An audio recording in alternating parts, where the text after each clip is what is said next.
Go. So welcome everybody to tonight's Mastering the Move workshop. This is designed specifically for the first-time home buyer, but it does apply pretty much to everybody. We're going to be going through quite a bit of information tonight that will really be helpful for you as far as you're looking to gain an understanding of what the market looks like and how to set yourself up for buying your first home. I'm so excited that you could be here tonight. It is a small crowd, so that's okay. If you have questions along the way, we can either unmute ourselves or you can put it in the chat. I'll try to be monitoring that so that we can, if you do have a question, I can go ahead and make sure that we get it addressed for you as soon as possible. As we get started tonight, I want to go ahead and start off with a little bit of a game. This is kind of fun right here, so I'm going to go ahead and do this. If you'd like to go ahead and scan that QR code and answer the question. It's more of just kind of just a real simple little question. Love to hear your answers on this and see what you think. It's really the question is what is your superpower?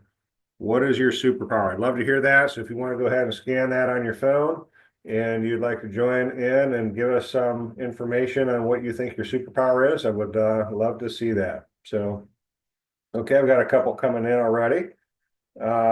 Cooking a good steak. Yep, that would be a superpower for sure. I have a hard time cooking steak, so that's a good one.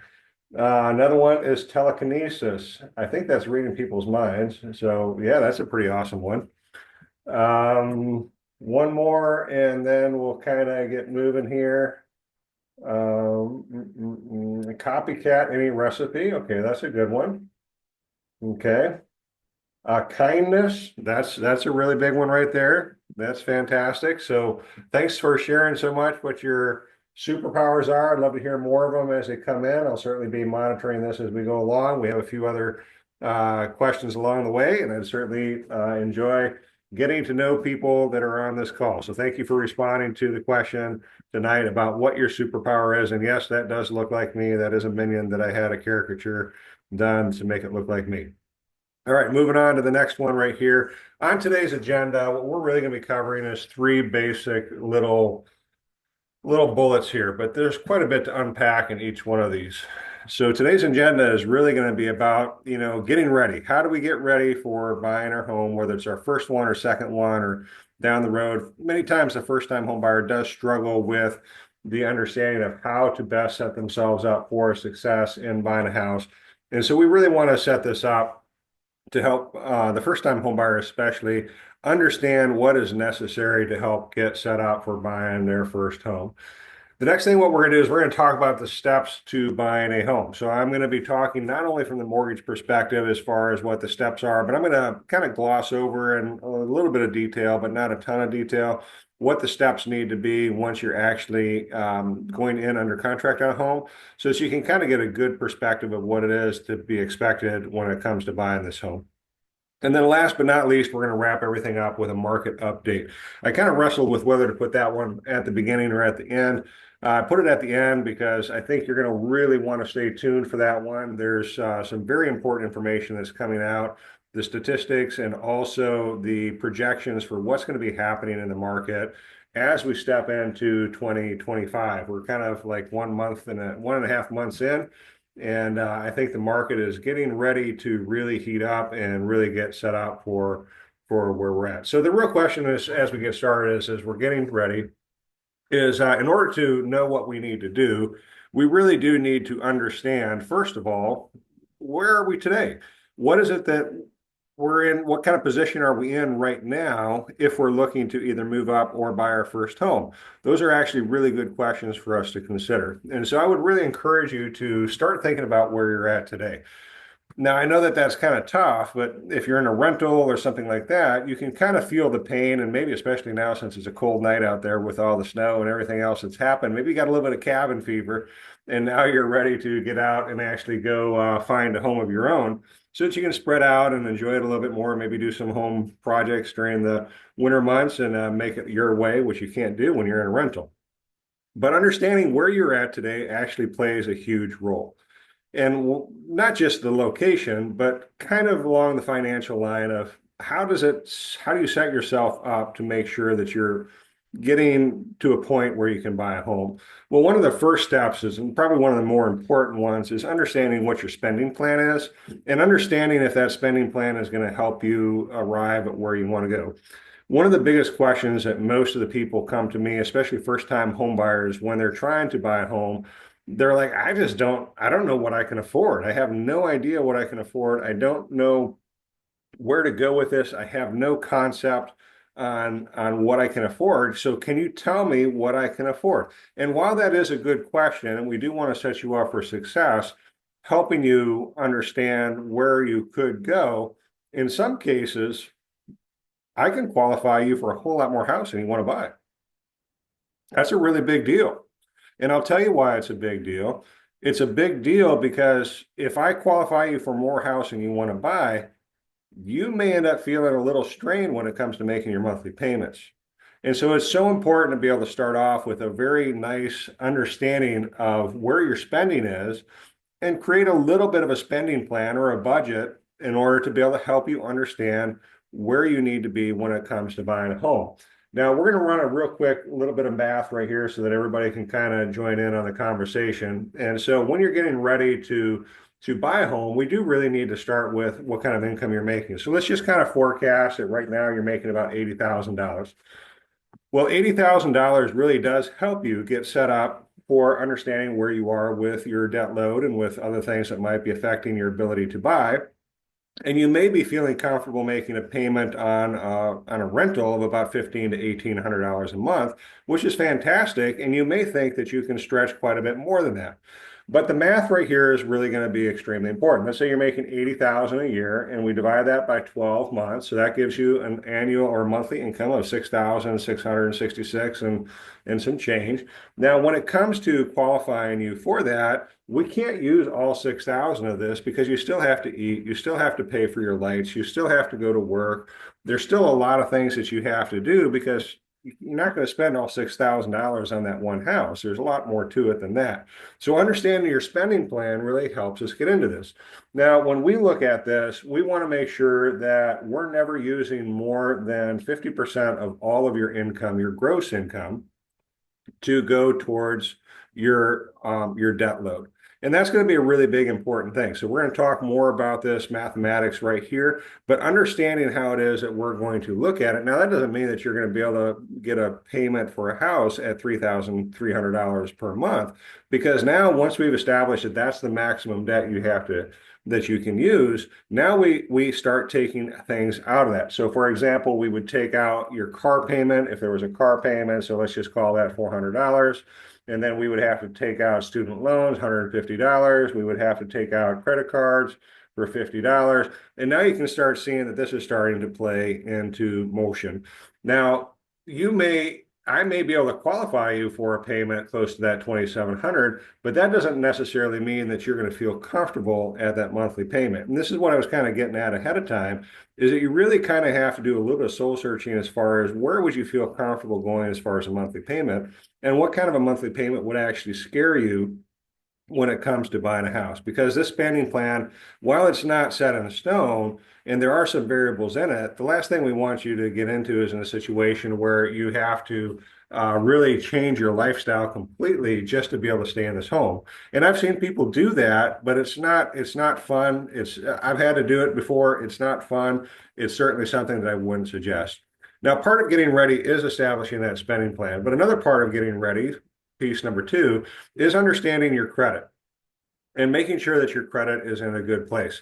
Now, many times what I suggest people do is before they start talking to a realtor or before they start talking to a loan officer, that they would go out and actually pull their own credit report. And what I mean by that is you can go to annualcreditreport.com and you can actually pull your own credit right there. Annualcreditreport.com is a really good free service where you can actually pull your own credit and you can take a look at it and decide if there's something on there that's egregious enough that you need to go ahead and take care of it.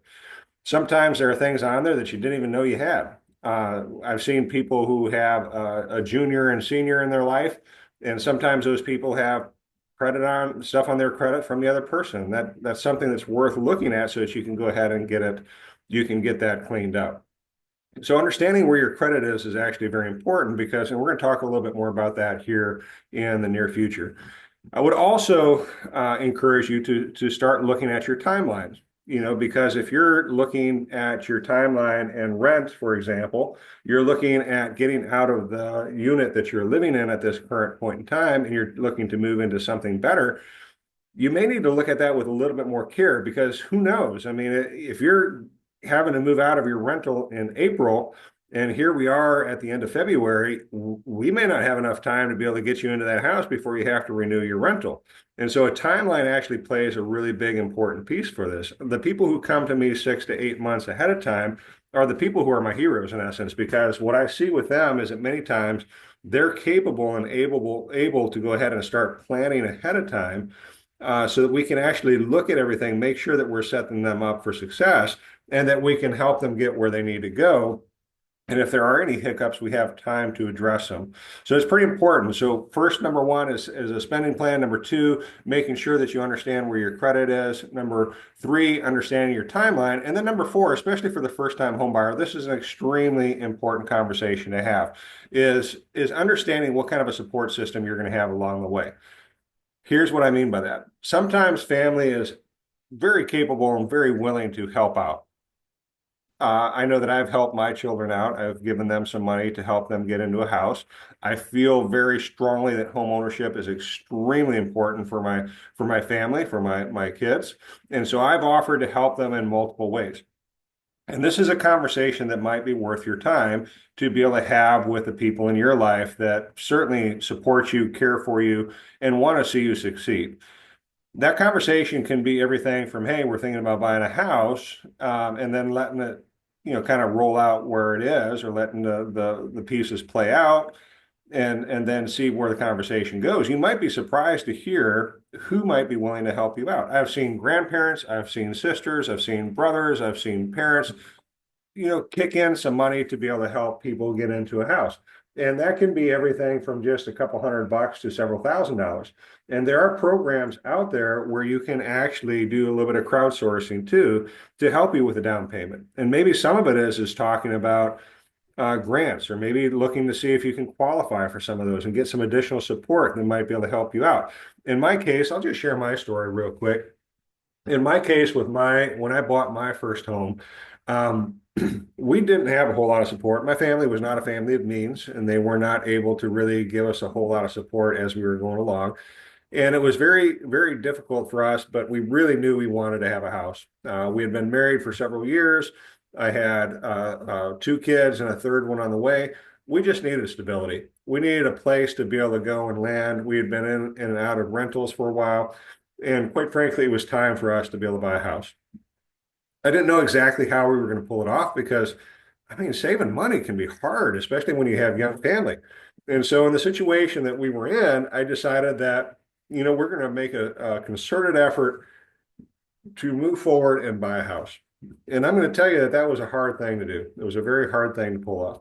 Now, in the conversation in passing, we were able to talk with my wife's family, and her grandfather had just sold the property, and he decided that he was going to gift us some money to help us get started in buying a house.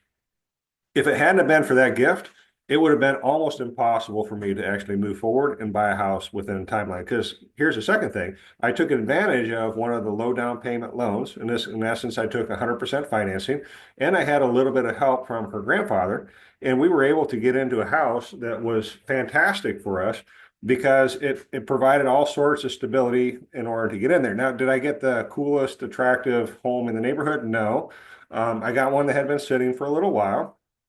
And to put it into perspective, sitting a little while, what that means is it had graffiti in the kitchen, and it was an abandoned house. And so it had been sitting vacant for quite a while. But we went in, we put our love and lipstick on it. And a couple of years later, we were able to sell it and move on. So it's extremely important as you're getting ready to get set up is to understand, first of all, what kind of support system are you going to have? What is your timeline? When are you hoping to make this happen? What does your credit look like? And then can you put together a spending plan that would actually help you establish whether you can actually make this payment or not? Because especially if you're paying like $1,600 a month right now, in some parts of town, you can't even find a house that would have a payment at $1,600 a month. You're going to be getting a bigger home probably, but you're not going to find anything in that ballpark. You may have to stretch to 2,000 or maybe even higher than that. And so understanding what you have in place, not only with support systems and with your credit and timelines, but knowing that if you would feel comfortable actually making the move and moving forward with something like that. And those are pretty important conversations to have as you're going the threshold of getting ready to get set up. Once we've gotten past the point of getting ready to get set up, there's the next stage, which is now it's time to actually sit down and have a serious conversation with somebody. Now, you can start in a variety of places. I know realtors love it when you talk to them first, but if you do talk to them first, they're going to send you back to somebody like me. So you might as well just start with me, and we can have that conversation up front. Because the next thing we're going to be doing is we're going to be having a conversation about how to help you get pre-approved for this house. And it's going to be pretty important to get set up for this and to understand how to, get pre-approved. Some of the stuff we just got done talking about getting ready actually applies to what we're going to be doing in a pre-approval. We're going to be looking at credit. We're going to be looking at your income. And we're going to be looking at assets. Now, we're going to be diving really in deep because one of the big changes that happened in 2009 with the crash that happened back then is that we have to prove now that you have the ability to repay. Now, that is a pretty loose standard. And so, like I said, many times I can approve you for a whole lot more than you want to buy. So you understanding what it is that you feel comfortable with plays just as big a role as me helping you get pre-approved. And the reason I say that is I may be able to help you get pre-approved for a $2,700, $2,800 payment, but how comfortable would you be with that payment? That's not necessarily a really wise thing if you don't feel like you're going to be comfortable with it. So we're going to have to talk a little bit more about the credit, your income, and your assets. And I really, as a loan officer, I'm trying to get set up and understand how to best serve you, because it does you a disservice for me to actually, put you in a situation that you can't afford long term. Now, I've been at this now for over a decade, and I can say with a fair amount of certainty that I've yet to have anybody get foreclosed on that I'm aware of, because we really try to make sure that we're orienting people as far as getting them set up for success with this kind of stuff. So starting off with credit, let's talk about credit a little bit more, because credit plays a massive role in what you're going to be doing to buy this house. And the reason why I say that is because with credit really is a mathematical equation to show how responsible you are financially. That's a huge deal. That's really what it is. It's a mathematical equation just to see how responsible you are. And so it's important for us to not try to hack the system, but to actually work the system in a way to where we can make it to your advantage. Now, you do have to be careful with this, because there are actually 16 different versions of FICO. And that's pretty important for you to understand, because 16 different versions of FICO means that you could possibly get a significant different outcome with different types of readings. For example, Credit Karma. I'm sure some of you have seen Credit Karma before, and you understand that that's a fantastic app that helps you manage your credit. Well, that is true. There's other apps out there too that have it. CreditWise is another one. The banks usually provide you with those. Those usually use FICO 8. FICO 8, 9, 10, 11, and 12 are all promotional scores. Nothing wrong with that. They're really designed with a purpose to help you be able to monitor your credit and understand how your credit is looking. The only challenge with Credit Karma or any of these other promotional scores is, yes, it's free. It doesn't cost you anything to look at it.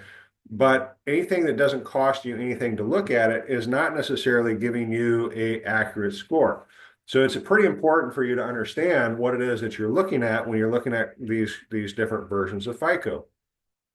The reason why Credit Karma and CreditWise and some of these credit apps are able to do these promotional scores and do them for free is because, in essence, they're giving you a free service to help you with your monitoring of your own credit.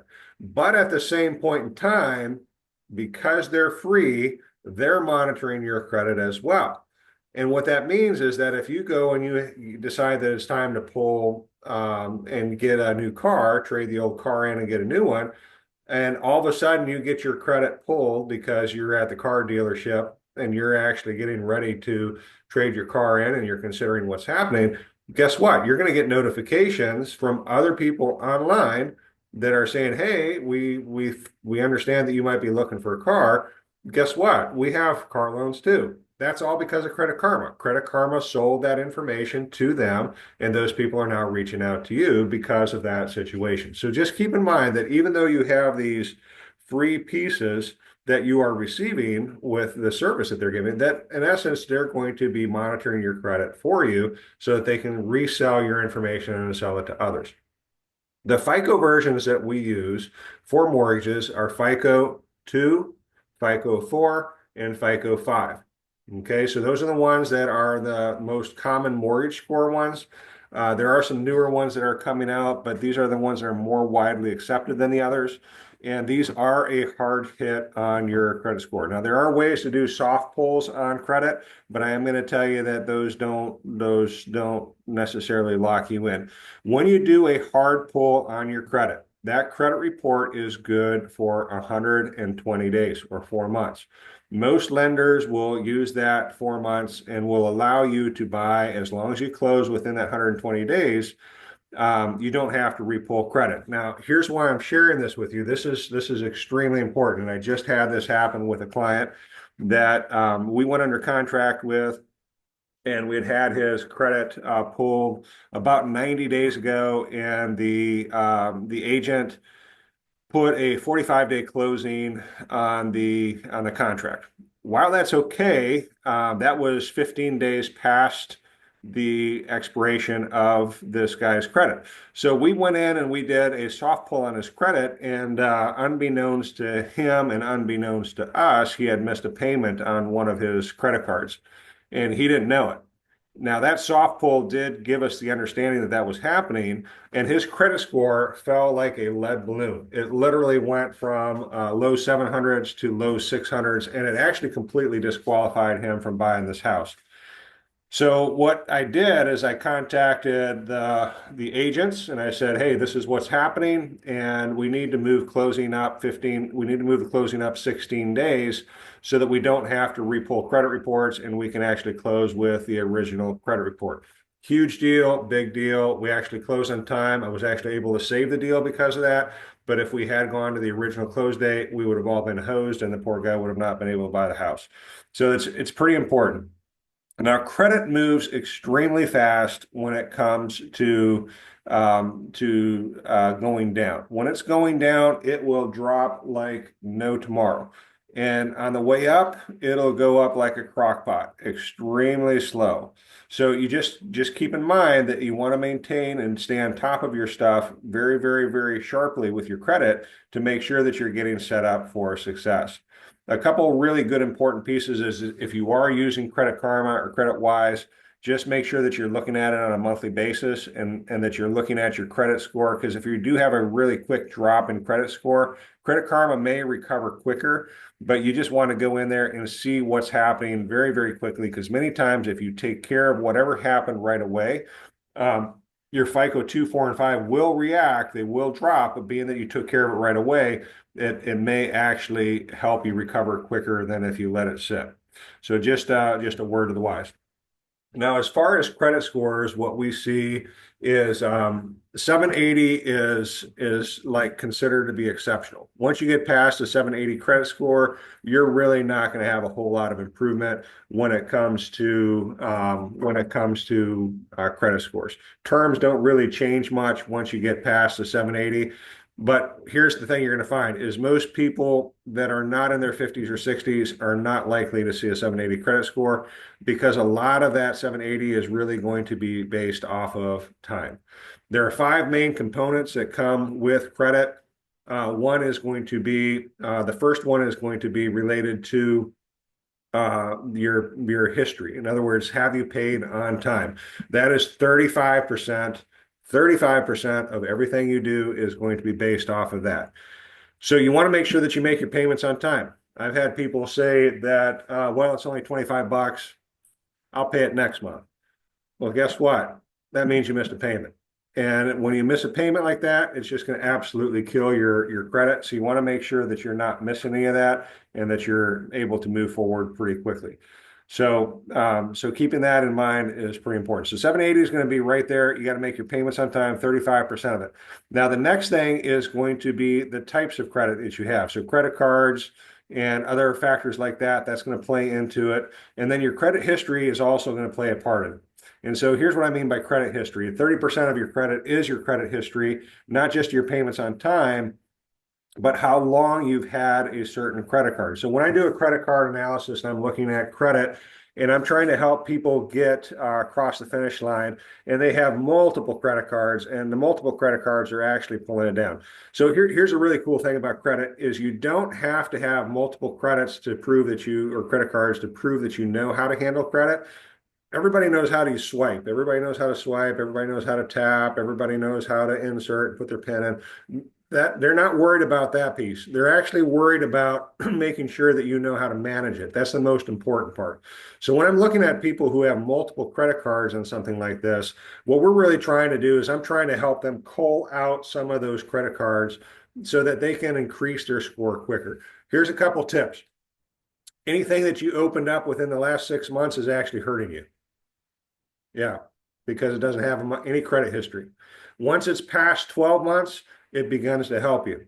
If you've had it for longer than 5 years, that thing is your bread and butter when it comes to credit. And so you do not want to let that thing go. I don't care if the interest rate is 98 million%.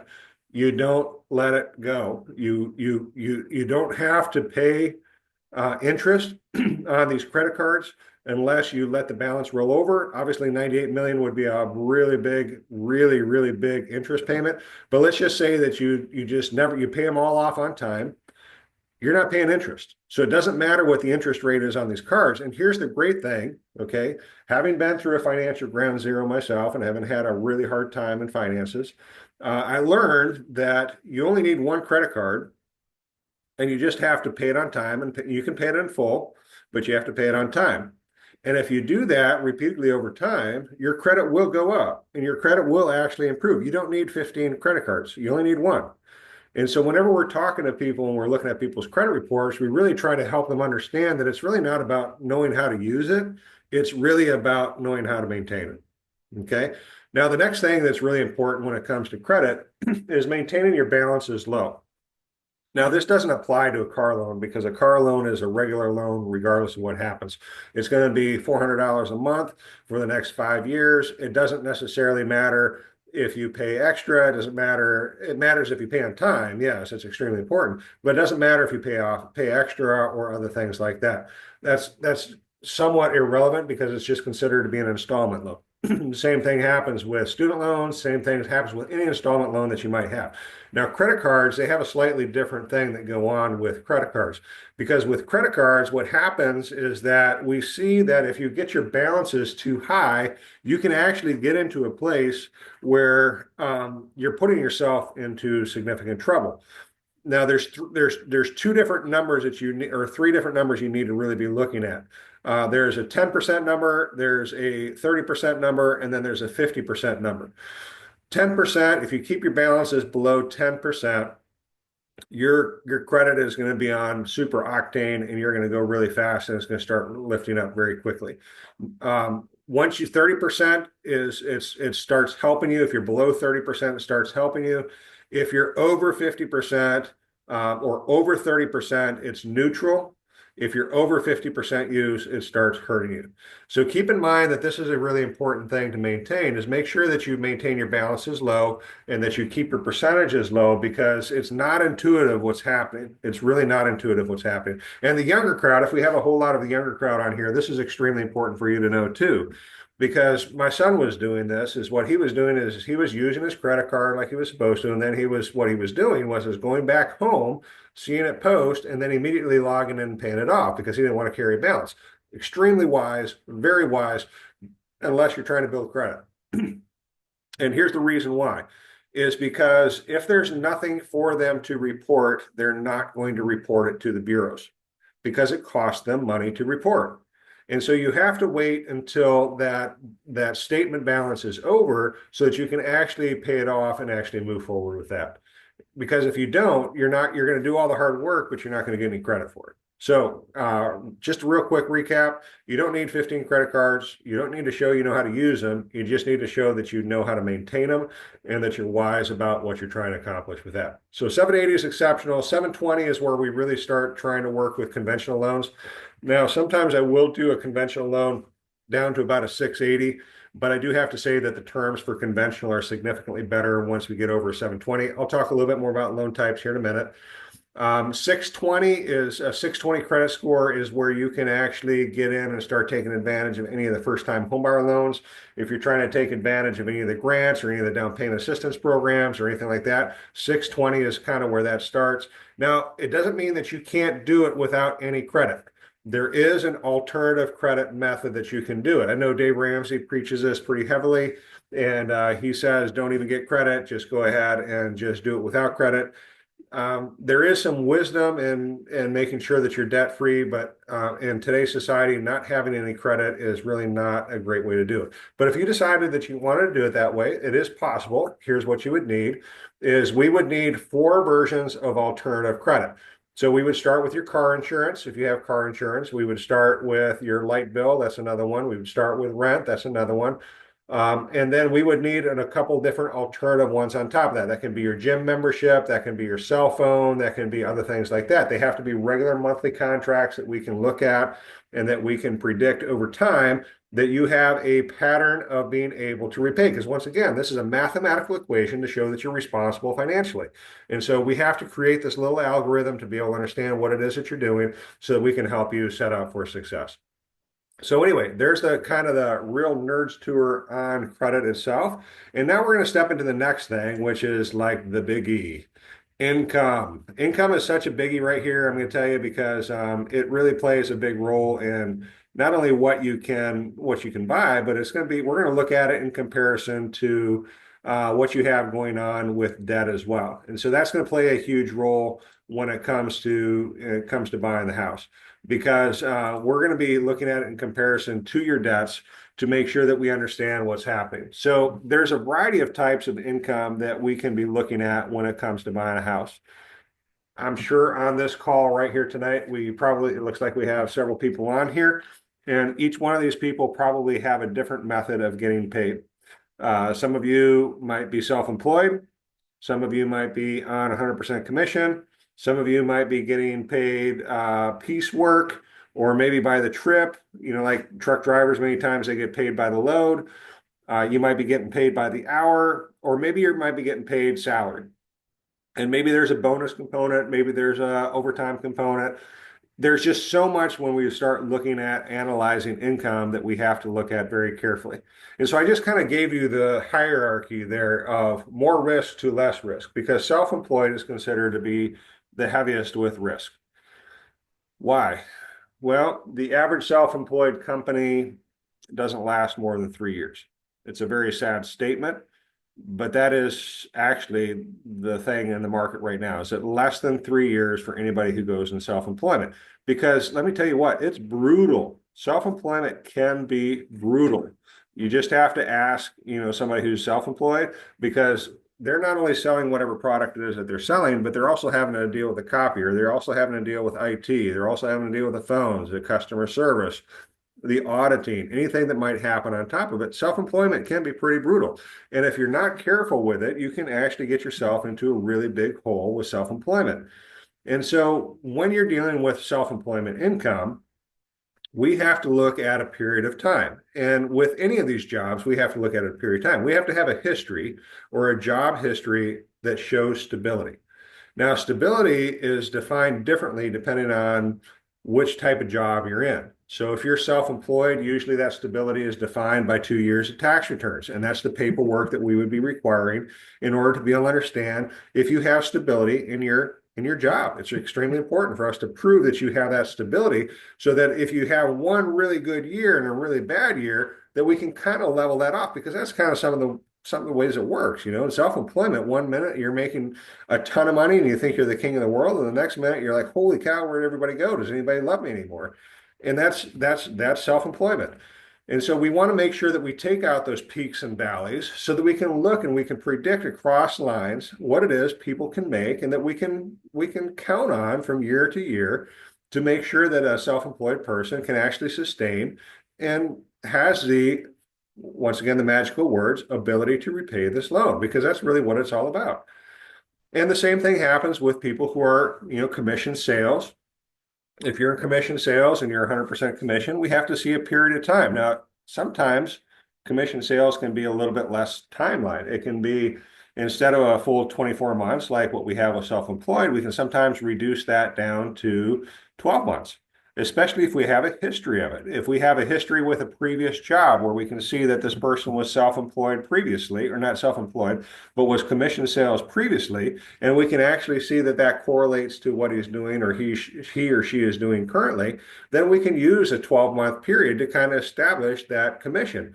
But guess what? If you just recently switched jobs, you're 100% commission, you're not buying right away. You're just not buying right away. We have to see and we have to prove that that stability is there, because once again, the peaks and the valleys. We have to make sure that the peaks and the valleys are kind of ironed out and we have something that we can predict. And it's the same thing with production workers. If you're getting paid by, I know roofers, for example, they get paid by what's called the square. I know that I've had, believe this or not, some nurse practitioners, when they're doing surgery, they get paid by the surgery. Okay, that's a pretty big deal.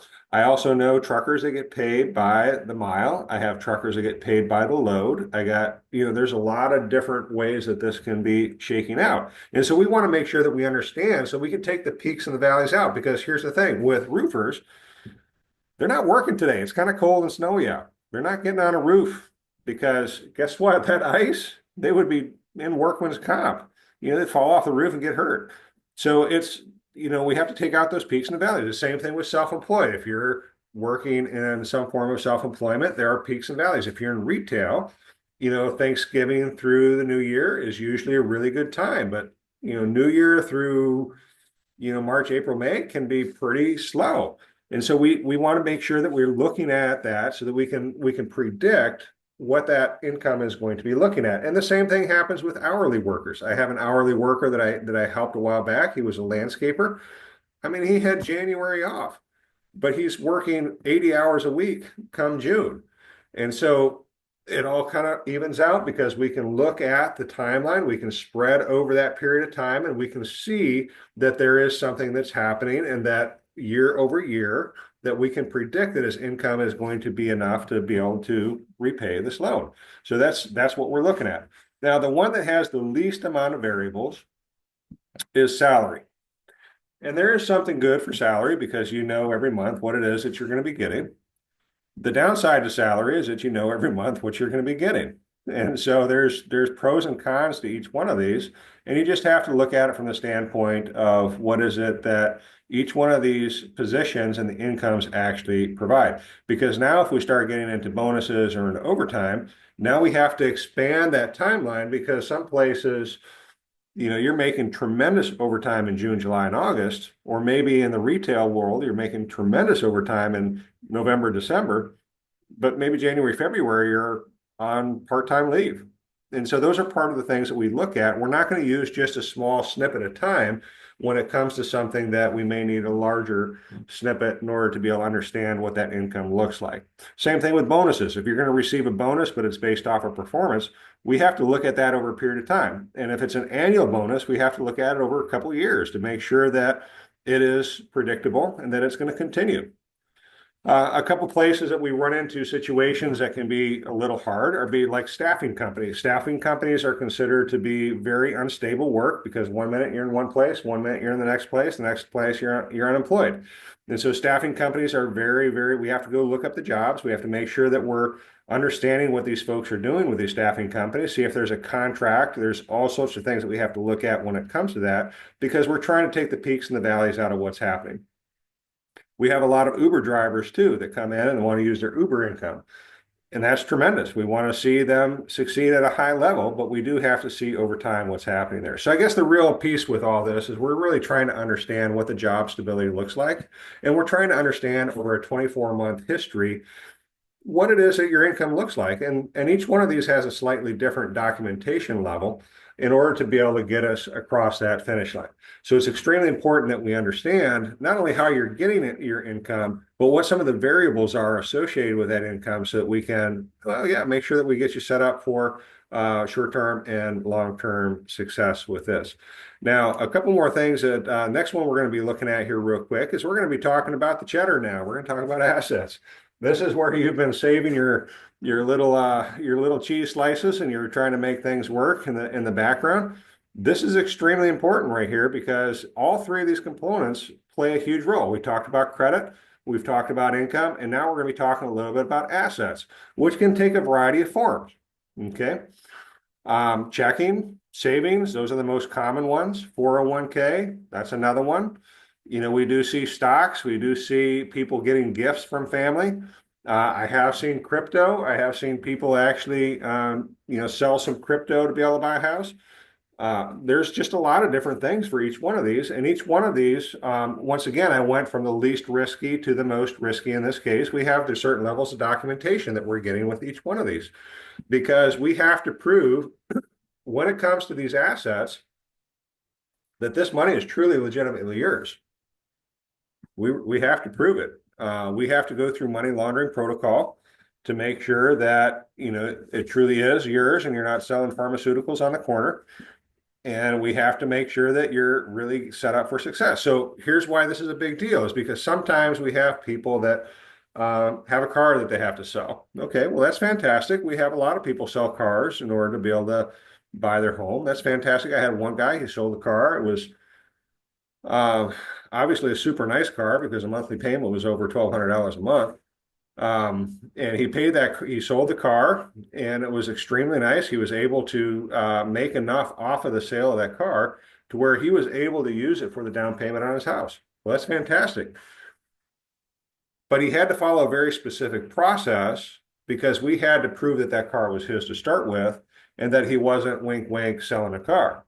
We had to make sure that this truly was his car. So we had to get a copy of the original title. We had to get a bill of sale. We had to get a cashier's check with the money to understand where that money was coming from. We had to know who the seller was when it came to that. So there's some steps that have to happen along the way when that comes in. We have people that sometimes that don't trust banks. I personally don't know if I trust the banks a whole lot myself, but we have banks that in this country that we deposit all our cash into, and some people want to keep it at home. That's fine. That's fine for reserve. But here's the thing: is if you have a mattress full of money, or a coffee can full of money, or whatever it is that you have your money in, just be aware that the minute you put that back into checking your savings, we have to prove that that's your money. And so we may not necessarily be able to use that. So it's extremely important that if you are going to be using cash of some form that has not been in your account for a period of time, that we have a clear understanding of where that money came from and that we can document where that came from. Because if we can't document it, it's almost like invisible money. It just doesn't work. You just can't use it. Now, we have a lot of people who want to buy their first home and tap into some of their hard-earned savings in a 401k or in some form of retirement. That can be done. There are several ways to be able to pull from a retirement account, whether it's a 401k or a SEP IRA or some other places like that you can do it. There's a couple different ways. There's two main ways, one of which is you can do a hard distribution. Now, with the distribution, that's not necessarily a bad thing, but what you do need to keep in mind if you are going to go through pulling money from a 401k, you just need to make sure that you understand that any kind of money you pull out of that was pre-taxed when it went in, which means that when you pull it out, they're going to tax it. So if you're pulling out, let's just say $10,000, just to use a round number, you might get about 6,500 of that. So keep that in mind because they're going to be holding on to 3,500 of that to pay taxes. And if you pull it out before you reach retirement age, you might actually have a 10% penalty on top of that, which means that you might lose a little bit additional money off of it. So kind of keep in mind what you're doing when it comes to that 401k, because it may not make sense to pull money from that 401k. But like I said, there is a second option, and this option many times does make sense. I'm dealing with one right now where They're sitting on a really nice 401k and they don't want to sell their house first, but let's just say that they do that we're dealing with a first-time home buyer. If we're dealing with a first-time home buyer, then you're sitting on some money. Let's say you're sitting on $50,000 to $60,000 in your 401k. You can take a 401k loan out against the money that you have in there. And the great thing is that you're already making contributions to your 401k, so you don't necessarily have to plan any additional debt in order to be able to pull this off. And at the same point in time, you don't have to liquidate any of the 401k, so you're not paying taxes on it. It's actually a pretty decent win in order to be able to pull that off. Now you have to think through it because obviously, if you're planning on retiring soon, or maybe you plan on leaving the job soon, that 401k will likely have to be paid for in full before you leave the job because that 401k is attached to that job. And so just keep in mind that there are some idiosyncrasies with 401k, but it certainly does work if you want to do that. Now, in the case of this gentleman who's buying another house, is he's sitting on a fair amount of money in order to be able to help him buy the next house, but it's all sitting in a 401k. And the best and the easiest, now his equity is tremendous in his house. So at some point in time, he's going to be able to, do really well, but he doesn't want to sell first. He doesn't want to sell and be homeless. He wants to buy first and then sell. So the easiest way for him to do it is to do a 401k loan, take out all the money he needs for the down payment and closing costs. And then once he sells the house, which in the area that he's going to be selling it in, it's going to be tremendously fast moving. He can turn around and pay off his 401k loan, pay off any debt that he might want to do, and then in essence, put the rest towards the home itself. So those are all parts of what you can do with the 401k. It actually has a very good mechanism to be able to help you buy a house if that's where you want to go. Stocks are another way that you can go. You can cash in stocks and bonds as far as being able to pull forward and buy a house. Now, with stocks and bonds, what you do need to know is that if you do have gains with those, you need to be prepared because they're going to send you a 1099 at the year end, letting you know what your gains were on that sale, and you will be paying taxes on it. So just be aware that if you do decide to cash in your stocks, that could possibly happen. Getting into gifts, which is fantastic if you do have that. We talked a little bit more about that earlier as far as getting a gift. Gifts are fantastic ways to do this. Now, I would encourage you that if you are going to get a gift, that you let the loan officer know, because there's a very specific way to where you can use that without depositing it into your account. Because the minute you deposit it into your account, now we have to go through money laundering protocol to make sure that we're not getting you into a very difficult spot. So there is a very specific process that we go through in order to avoid that with gifts, and it'll be worth talking to your loan officer friend to understand where that is. Of course, I'd love to talk to you about it. So if you want to call me later, we're happy to talk about it too. That's a great way of doing it. I've seen people get gifts from family that they certainly did not expect, anywhere from 5,000 up to almost 20% down in some cases. So it's really worth the conversation of having to see where you can take it. The crypto, that's a little different. If you're going to take it out of crypto, first of all, we do have to prove that it was yours, which means that there would have to be some form of a statement showing that it was yours. And then once it's liquidated, we would need to see it going into your account. So each one of these uses does have a very specific documentation trail that we would have to go through. And it's all very important that as you're getting ready to do this, that you orient your loan officer as far as what these different pieces are, so that we can set you up for success and make sure that we minimize the amount of headache, strain, stress, and paperwork that you would have to do otherwise. Because really the next step is, once we've done all these items and we've had a chance to look at credit, income, and assets, we're going to look at loans. We're really truly going to start talking about loans, and we're going to set you up for success with these loans. Now, these are the general categories for loans that you're going to be seeing right here. And while you're seeing, I don't know, 6 of these right here, really there's 2 main categories. There's the government loans, which you can see right there at the top, which are going to be FHA, veterans, which is the VA. That's not Virginia. That's veterans. USDA, and then also what is called the bond. And the bond loans are like Virginia Housing that they have, or Florida Housing, or Maryland Housing. There's just a bunch of different ones out there where you can get some form of assistance. That's usually where you get your grants from. And those grants can be piggybacked on any of the loans that you're seeing here. Now, the government loans are one main category. And then the second main category are going to be the conventional loans. Everything else pretty much flows from either one of those. Now, the government loans are really designed for people in two different circumstances in life. The government loans are designed for either the first-time homebuyer or somebody who has a little rougher credit score, because the government loans are really designed to be a little bit more flexible than what you would find on the conventional market. Now, regardless of where you start, long term, you really want to end with a conventional loan, because the conventional loan is going to have the best terms long term, whereas the government loans do have a few idiosyncrasies that remain with the loan because the government is actually guaranteeing that loan. Because the government is guaranteeing the loan, there's this thing called mortgage insurance, and that mortgage insurance does stay with the payment or with the loan as long as you have it. And so it's worth your time to refinance into conventional at some point. The only one that does not from the government loan have mortgage insurance is the VA or the veterans loan. And that's because there is a funding fee that they have that gets applied to the mortgage. And so, there's idiosyncrasies with that. But having said that, these are fantastic loans to help you get set up for success and really get you in the door on each one of these. So for example, the FHA loan we use a lot. We couple it with a grant. There's a grant that's coming out in the next week. It's going to be very short-lived though, because it's a very good grant, $17,500 for the first-time homebuyer. That one can get coupled with the FHA or with a conventional loan, either way. So these are actually pretty fun. All right, I'm going to take a real quick pause and ask another question here. I want you to get in touch with your 9-year-old self. So go ahead and scan this QR code and answer the question.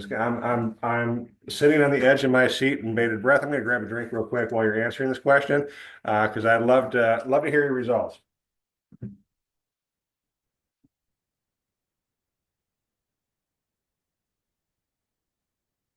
And the question is,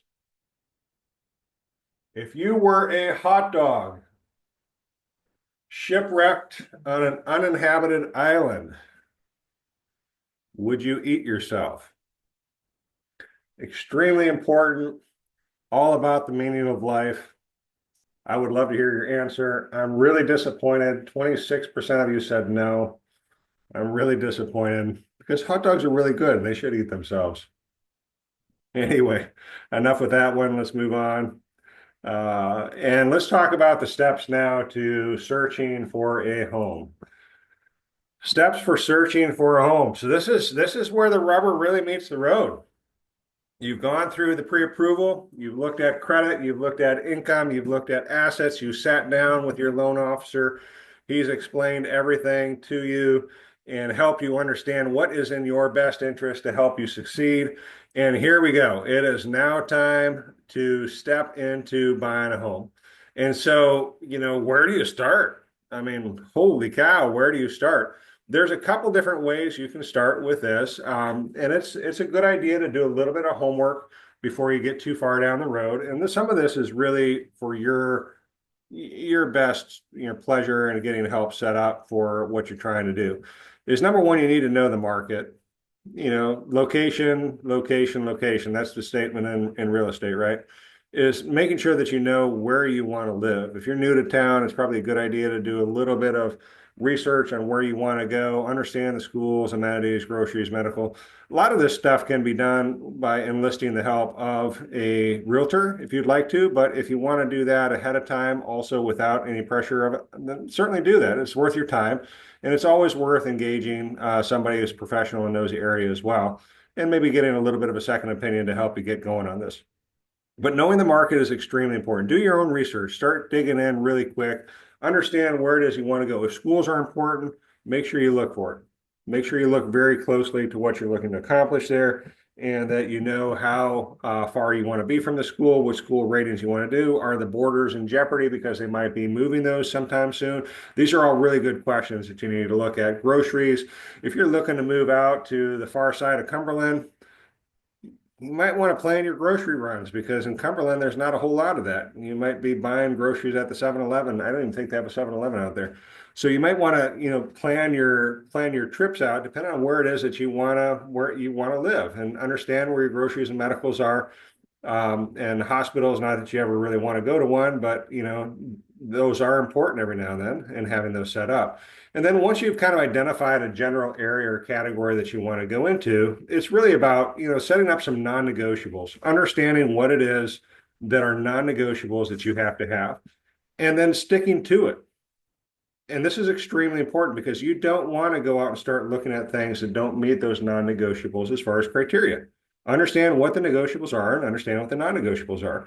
Because if that really cute little house comes out that is not meeting your criteria and you go and see it, fall in love with it, are you really going to stay in that house long term, or was that just a whim?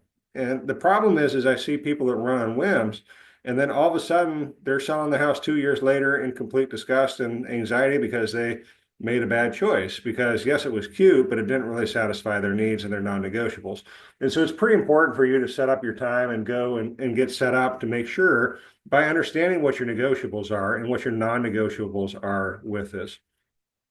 The next step is really to get set up after understanding where you want to go, is to get set up with steps to buy a home and start with the negotiations.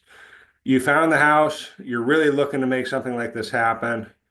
And at this point in time, you may have found the house that meets all the criteria, but I'm going to actually encourage you not to fall in love with the house yet. Don't get emotionally attached into it, because really what you're going to try to do is you're going to need to be strategic about how you're going to negotiate this. Because if you show emotion or you show desperation in getting this house, it's really going to be a tough ride because you may find that you're negotiating in a win-lose position. It's best to set yourself up and understand what it is that you're trying to do. Set yourself up for a win-win.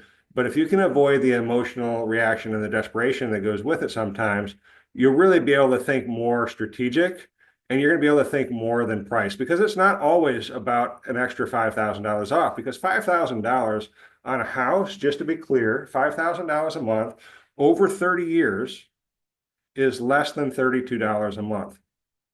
And so negotiating strictly on price is not necessarily the best thing for you. Now, this is where you can choose to hook in with a professional that can help you do this. In today's market, we're going to talk a little bit more about that in a few minutes.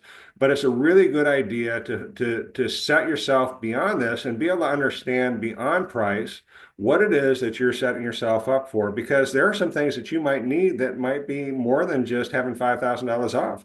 Maybe you need the seller to help contribute towards your closing costs. If you're asking for bottom dollar on this house, I mean, the seller has a net on this as well. It's not the house cost him money. So let's just talk about this in some general terms. For example, let's say that I'm going to bring up my calculator here, and we're going to bring it in because this is a conversation that we need to have with a calculator. Is if the person is selling the house, let's just use a $400,000 number. If he's using 400,000 on this, and let's say he or she owes $325,000 on this house, which means all they have left of this pie is they have $75,000 and that's it. Now, based off of this $400,000 home, if there are two realtors involved in this, they're going to be sending $24,000 to help cover the cost of those real estate agents and the work that they're going to be doing to help you, help the seller sell and the buyer buy. Well, now all of a sudden you take that out of the $75,000 that are left, they're left with $51,000. And so now you need to be looking at it from the standpoint of, if you're asking for an extra $5,000 off of this, now you're actually giving him $46,000 left, which really cuts into his dreams of whatever his or her dreams are. And it might make the thing actually very difficult. So you need to look at the negotiations more as, how can I be strategic? How can I create a win-win? And how do I create a win-win where I don't shut the seller down and get them to ignore anything that I have coming forward. Because unless two parties come together and meet in the middle, there is no negotiation. It's really just a conversation. And that conversation doesn't necessarily lead to you getting the house. And so you need to define what your absolute musts are, your walkaway point is. And then you need to look at your closing costs, look at the closing date, understand how much your earnest money is, understand some of the things that you may have to negotiate along the way. Like, for example, if you're sitting on a well and septic, you may want to have that septic scoped out and make sure that it's in really good shape. You may want them to clean it out. You may want to make sure that X, Y, or Z is happening with the property. Make sure that the well water is drinkable. Now, they require that in Virginia, but you do need to make sure that you have the conversation as far as how this is going to work, because it's not just about that $5,000. It's going to be more about how do you define what the deal breakers are. How do you define where you want to work away? Avoid moving into the house mentally and emotionally before you actually have the keys, and make sure that you're setting yourself for a strategic outcome that actually serves you and your family as you're getting ready to buy this house. Because the next piece that you're going to have to negotiate is, once you've gotten past this, you might want a home inspection, you might want to have a home warranty, you might want to have a few other things done with this. But if you get to the point where you've actually turned the seller off and he's unwilling, he or she is unwilling to talk to you any further, you may get to the point where it doesn't make a whole lot of sense for them to be talking a whole lot more. So they may want to change things up on you.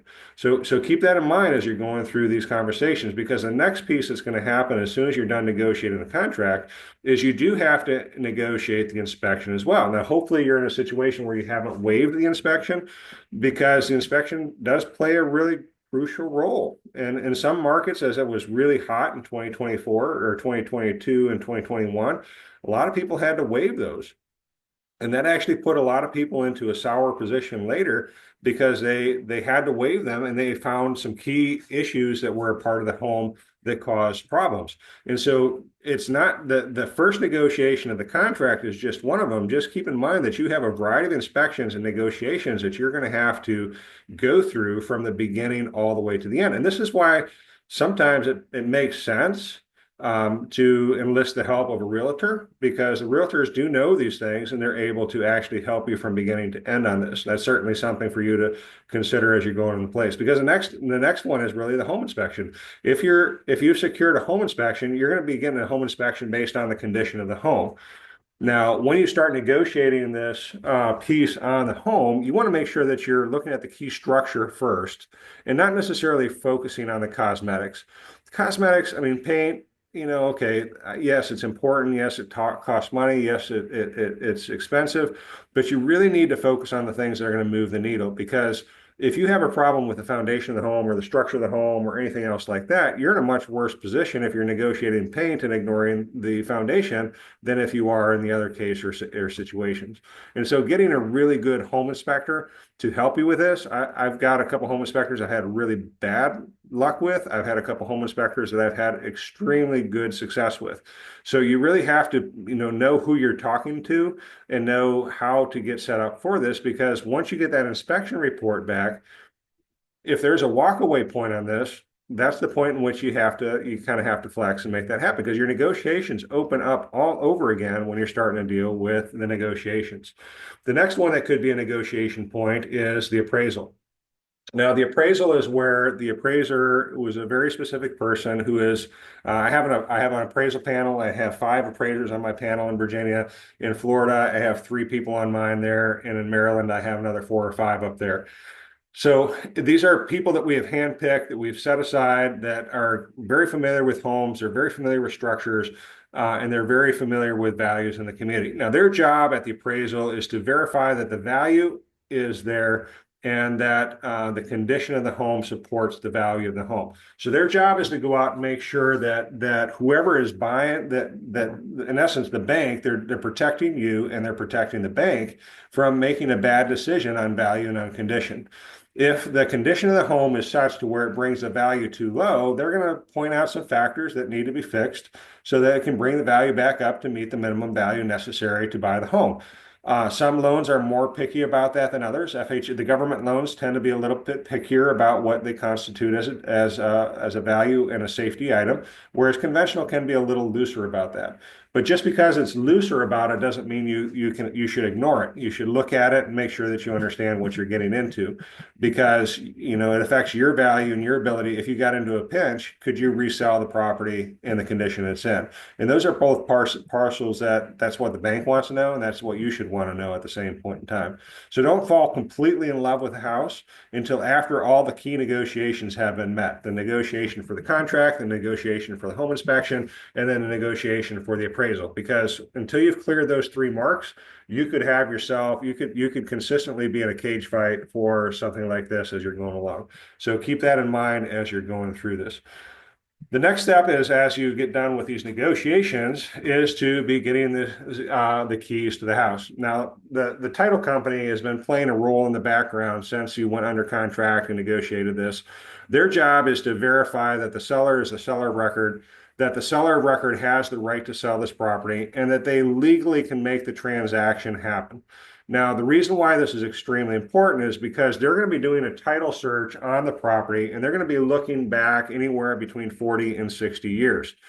Now, 40 and 60 years, we're still in the digital age, 40 years ago. We're still kind of in the digital age in some places 60 years ago, but not everybody's in the digital age 60 years ago. Now, why is this important? Because if there is a lien, a judgment, an error, anything like that that might be attached to the property that was not caught, you could be in trouble. Yeah, the title company's job is to verify that all these things are happening. So let's just use an example right here of a title company that is out there. For example, I used a title company to sell my house or to work with me on the sale of my home, and they messed it up. They forgot to include the taxes of the departing residents, even though I asked them about it a couple times. It created all sorts of problems. And I had to end up paying them after closing. It made me really upset because I asked them 4 times to deal with it. So it's a really big deal to have that stuff figured out because the title company plays such a big role in what's happening with this. But at the same point in time, if there's an inheritance, for example, and I'll share a personal story. My uncle passed away. He passed away without any heirs. And I'm the closest one to him when it came to that. So I managed the property from afar. Guess what? He was in Oregon and I was in Virginia.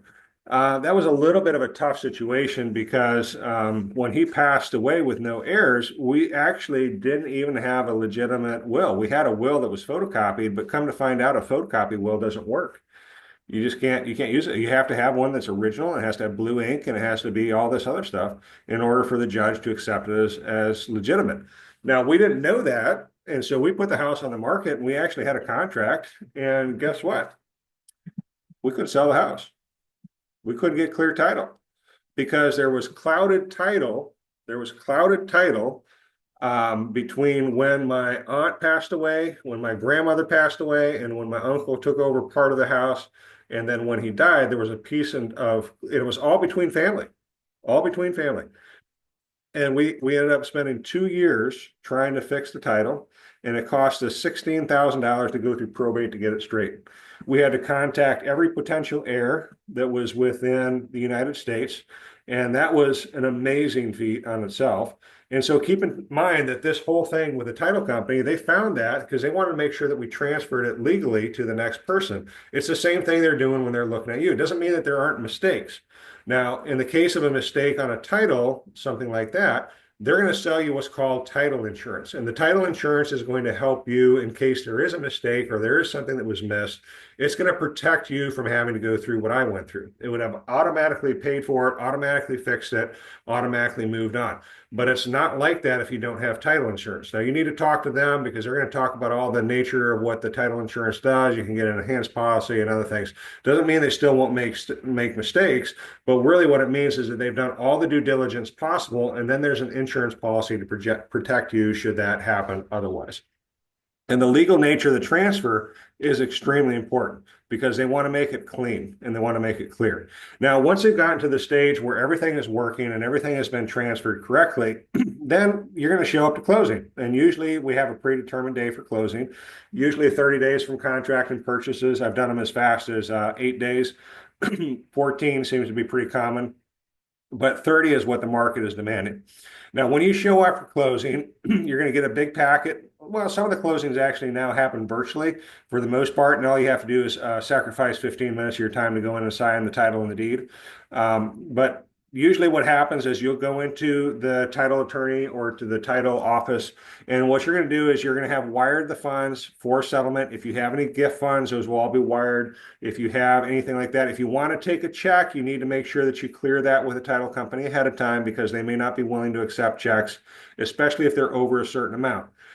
So in personal checks, certainly they're not taking any personal checks. It's all going to be certified funds of some form.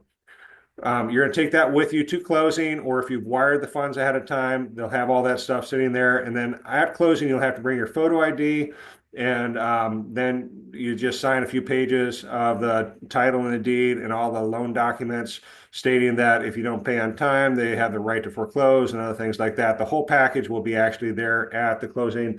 They'll hand you a copy when you're done that you can take with you. And yeah, the house is yours at that point. So this is a pretty emotional day for most people when they actually walk into the title company and they're able to get the keys to their own home. Now, that doesn't mean you're entirely done, but it does mean that you're completely done with the transaction because there's a section of things that happen after closing. But everything I've talked about so far, I actually have on my website. You can actually go to this QR code that you're seeing right here, and you can actually download resources on everything that we've discussed. And so it's extremely important if you want to do that to go there. You can go to the QR code that you're seeing there. It'll actually take you to my website that you're seeing here to the resources page. And then you can see that you can download stuff for veterans in Spanish, for investors, for new construction. All of this stuff can be downloaded with just a click of a couple buttons, and that would get you across the finish line. If you certainly want to get there, you can certainly take a look at it through the QR code, which will lead you to my website after right here.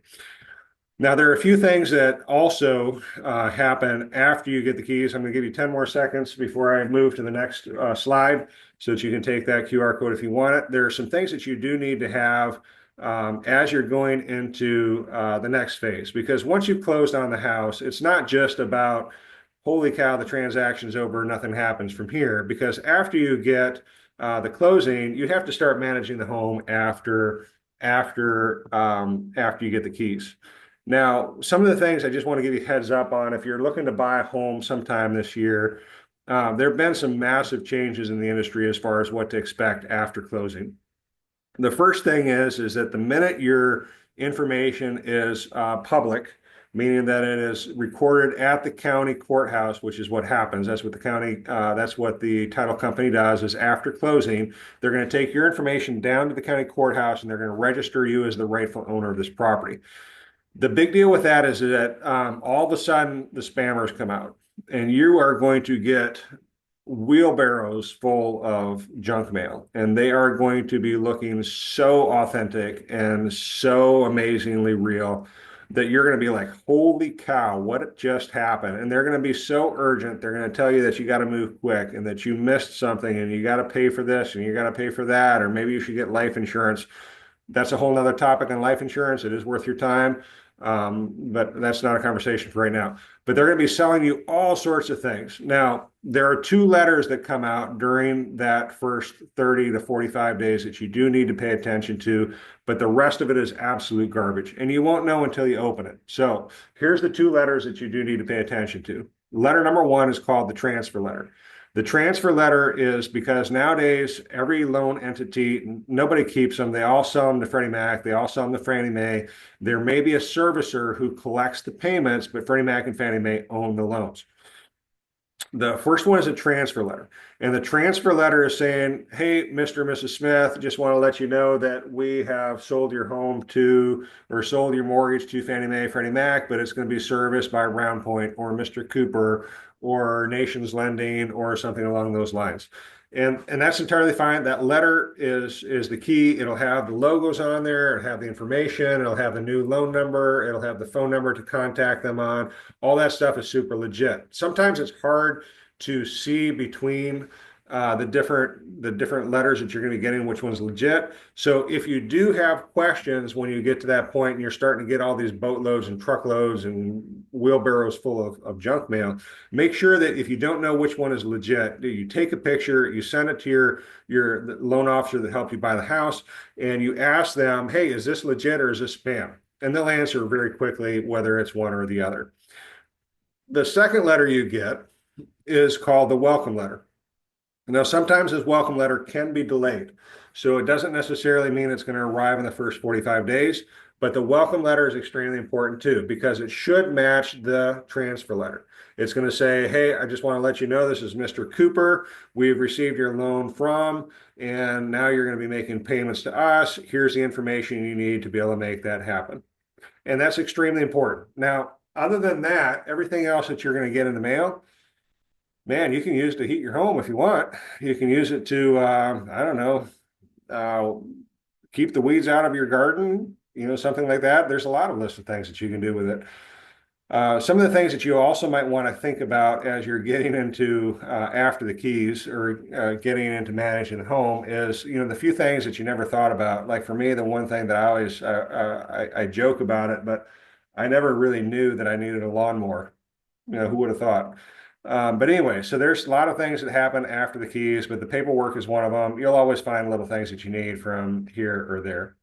Now, as far as the market is concerned, this is where we're going to start wrapping up. We've got a few minutes left, but I wanted to make sure that we hit the piece on the market update.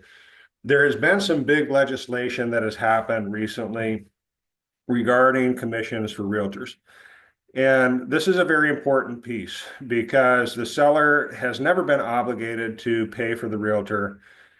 Um, and the commissions have always been negotiable. You can negotiate with your realtor for their commissions, whether it's on the selling side or on the listing side. These are all pretty important pieces that you can actually play with and you can actually talk about. The real decision that you have to make is, are you going to use one or are you not going to use one?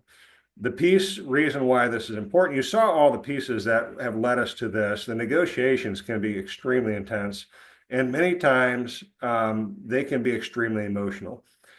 So what you have to decide as you're going with this is, it doesn't mean that there isn't cost with a realtor, but is there a value that they're providing? Now, if they're providing you with a value, which is peace of mind to make sure that all those negotiations are going well, it may be worth your time to enlist an agent and spend a little bit of time going through with the agent what your expectations are of them, and then also talking to them about commissions and talking to them about, number one, what are you willing to pay, and number two, are they willing to work for that? And so those are the parts and pieces that are extremely important that you have those conversations on.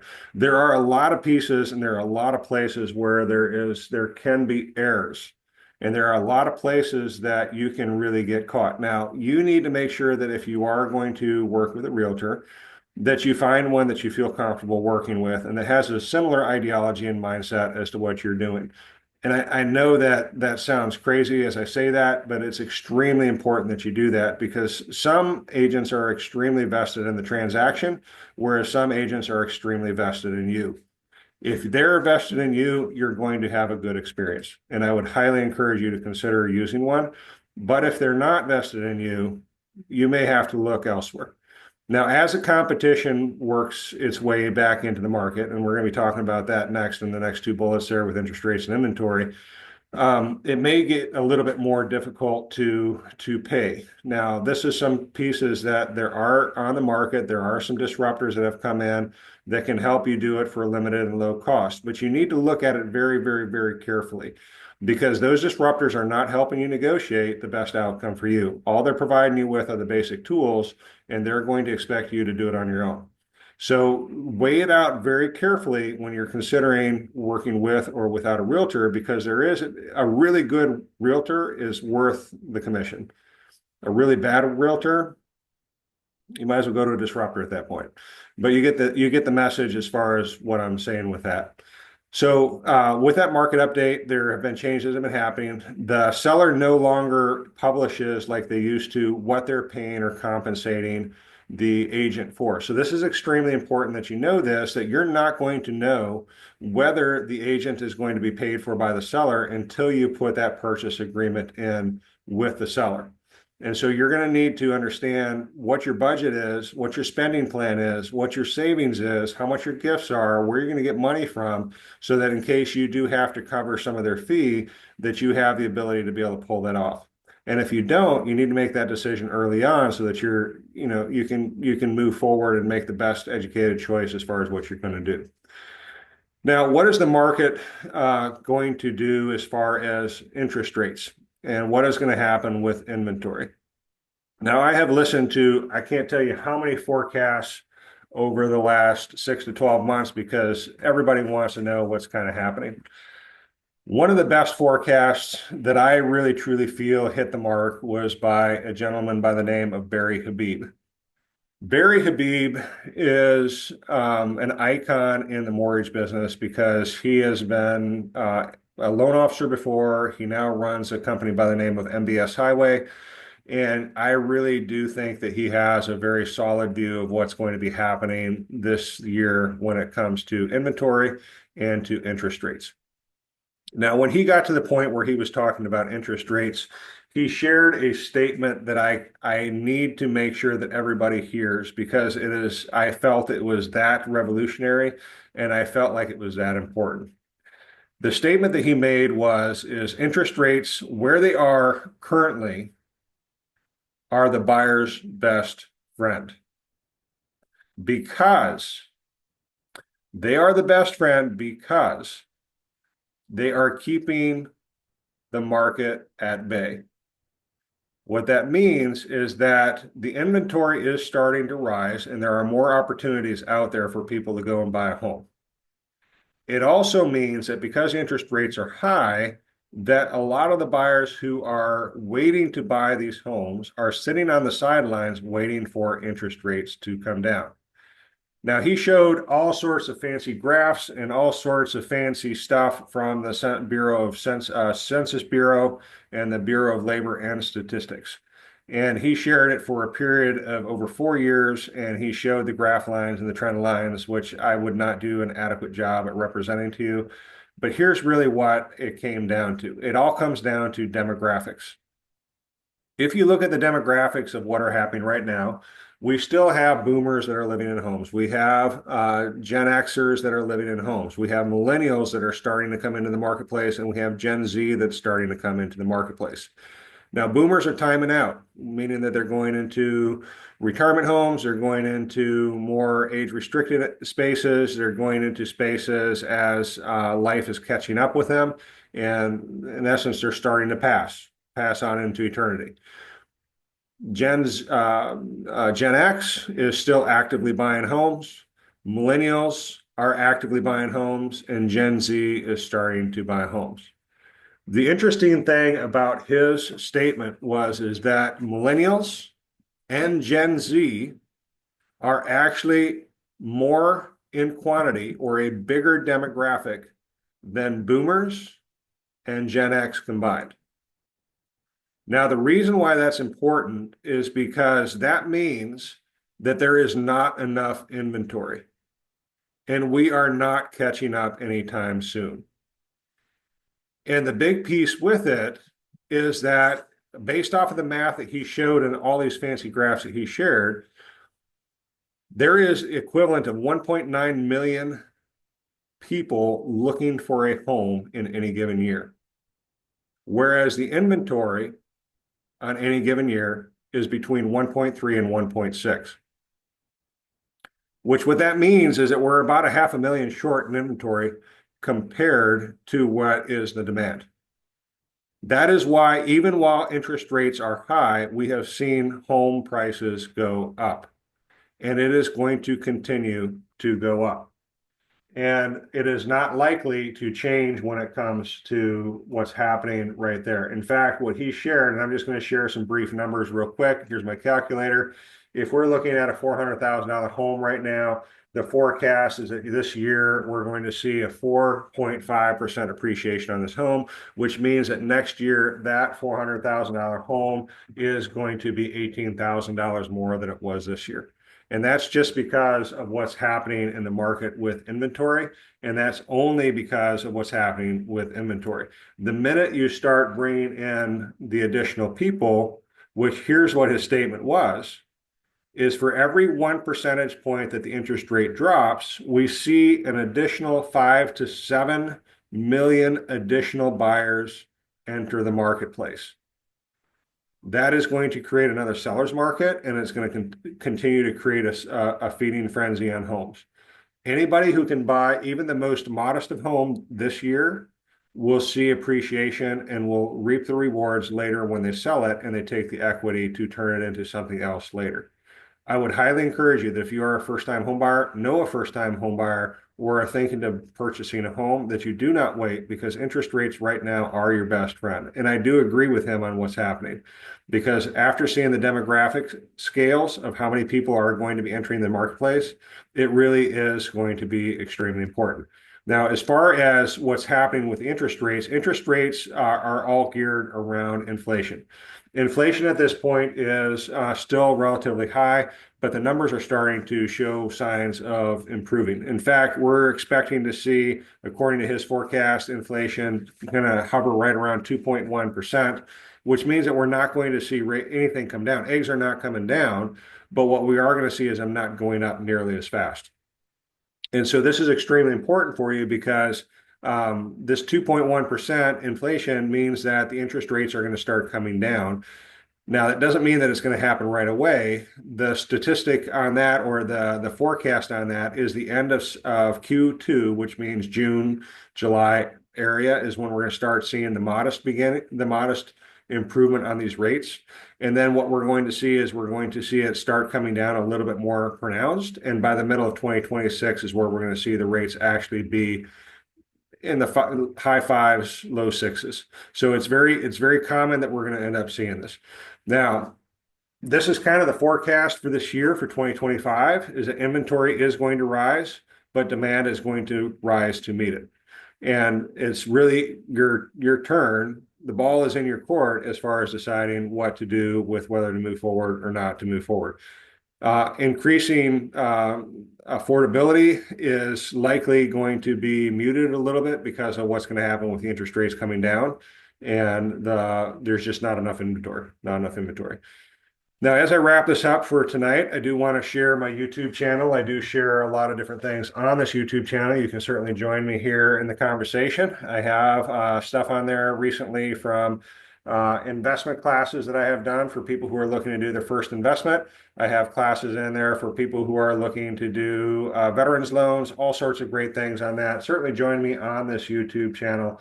And before I forget, and before I finish, I just want to share how it is that I work. I work exclusively by referral. I depend on relationships that I have built with people, being clients, being referral partners. I spend my time doing very different things than most of my counterparts. Most of my counterparts spend their time cold calling, buying leads, paying for partnerships. I do something very different. I devote myself to my clients' needs before, during, and after each transaction, which is kind of what you're seeing right here. I'm devoting myself to making sure that you get a really good view of how to get into your first home or to move into your second home, because this is how I'd rather do it. I'd rather spend my time investing in people so that, when you work with me, you feel really good about what you've seen happen, and then you can refer me to people comparable to yourself. That's my strategy. I just want to serve you at a high level, make sure that you're getting what you need so that you can in turn around and refer me more business later on, which comes down the road.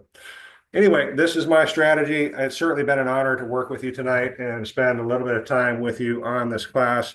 You certainly can get a hold of me any way you would like to. You can see another QR code. That QR code to the right there is an opportunity for you to schedule a time with me if you would like to discuss more of this in detail. I would certainly love the opportunity to help you or someone just like you get set up for success and help you get into either your first home or move up into your second home, or maybe help you buy that investment home or whatever it is that you're looking to do financially with your real estate needs.